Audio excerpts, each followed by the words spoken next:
1932, Washington was under siege. The capital was surrounded by over 10,000 unemployed veterans of World War I from all over the country. Their only assets were the bonus certificates they'd been given after the war, which promised a cash bonus sometime in the future. They needed it now. At the end of May 1932, nearly 10,000 bonus marchers occupied the nation's capital. And tens of thousands more were on their way. Washington to get my bonus, and I'm going to wait for it till I get it if I have to wait till 1945. What that brought you to Washington? Well, to beat the Undertaker, spend the money before the Undertaker gets it. I know who's made this country worth living in. It's just you fellas. Look, makes me so damn mad a whole lot of people speak of you as tramps. By God, they didn't speak of you as tramps in 1917 and 18. No. Take it from me. This is the greatest demonstration of Americanism we've ever had. Pure Americanism. President Hoover was left to deal with the veterans when the Senate rejected their demands. The marchers had stayed, camped out in central Washington.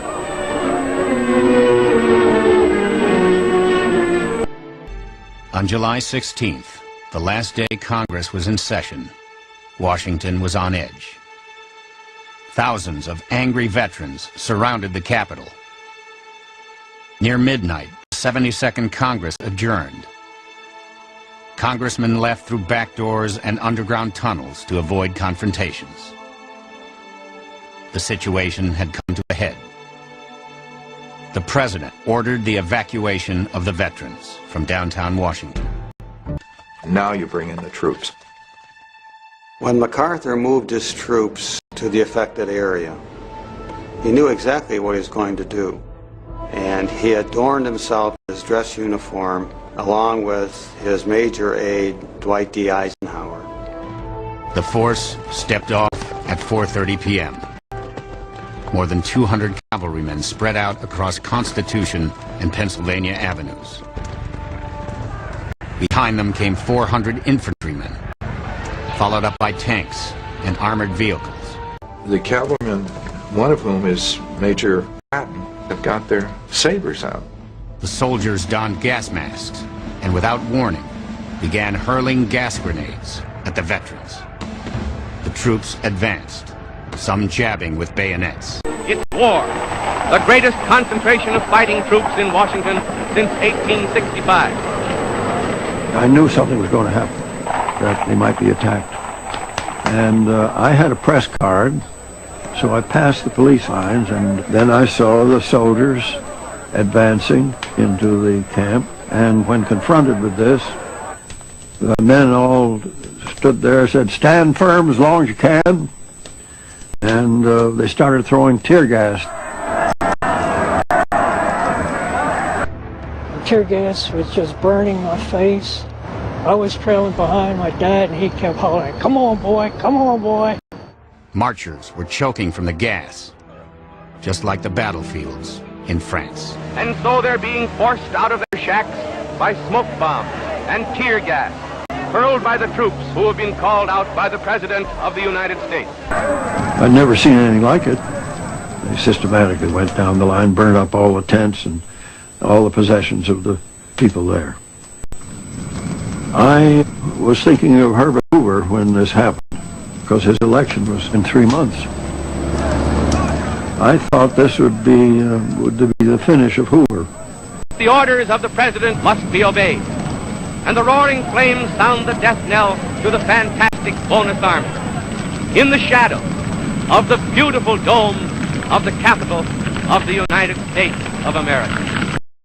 The veterans did not believe the country for which they had fought would ignore the plight into which the Depression had placed them. Many did not believe that United States troops would take the field against them. By early evening, most of the marchers had been driven across a drawbridge that led to their main camp. The President does not want MacArthur to cross the bridge, and MacArthur disregards the order. Eisenhower later says that he saw this happen. MacArthur says, I cannot bother with pieces of paper during a military operation. And so he crosses the bridge. All through the camp were scenes of panic. My dad says, let's get the hell out of here. The soldiers are going to kill us. Then troops began to set fire to their wooden shacks. One reporter wrote, the blaze was so big it lit the whole sky. A nightmare come to life. The president looked out a window of the White House in the direction of the fire, then retired for the night. And the roaring flames sound the death knell to the fantastic bonus army that ends so disastrously in the shadow of the capital of the United States of America. The morning after the bonus rout, public sentiment took a dramatic turn against Herbert Hoover. If the expulsion needed a human face, it came in the person of Joe Angelo, whose story was published across the nation. Joe Angelo gets the Distinguished Service Cross for saving Patton's life on the battlefield. The next morning, Angelo comes to the burned-out field to see Patton. And Patton says, take this man away, I don't want to see this man. The BEF was broken up. The men returned to some city or other, there to roam the streets, hopelessly seeking work or to shuffle in bread lines. There they remain, crying examples not of the need for the bonus, but of the need for a new American system.